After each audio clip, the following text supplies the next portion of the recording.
Back on site at Glastonbury, the network's been built and we're in the shadow of the pyramid stage, which is over here, and this is the site that's powering it. So you can see the 4G stuff and the 5G antennas for EE's network. Let's dive in and do a speed test on this device here, which is the OnePlus 7 Pro 5G. Uses the Qualcomm chipset. Let's start the test and see what we get.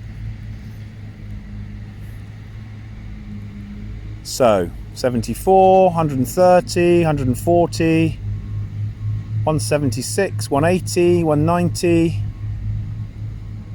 nudging up to 260. And that will be serving this whole site when there's over 200,000 people here eventually. Behind us we've got a big 5G temporary site. You can see the rectangular boxes on the top of the 5G, and this is the site that serves the John Peel tent. So let's go into a speed test and see how we get on. So let's start testing. We're using the OnePlus 7 Pro 5G with the Qualcomm chipset. 400, 495, 528, 540, 550, 560. In the shadow of the John Peel tent.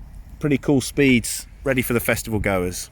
So it's 1 week till Glastonbury starts and we're here testing the 5G network. This is the HTC 5G hub, uses a Qualcomm chipset. Let's go across, you can see it's got good 5G coverage. Let's go into the fast application and see what speeds we can get. 120, 140, 360, 670, 740, 810, 830, 840, 830, 840, 860 megabits per second. That's pretty fast. So it's a 4G versus 5G speed test at Glastonbury. It's the week before the festival opens. On the left hand side, the LG V40, which is a 4G phone. Right hand side, LG V50 Think 5G. Let's hit 4G.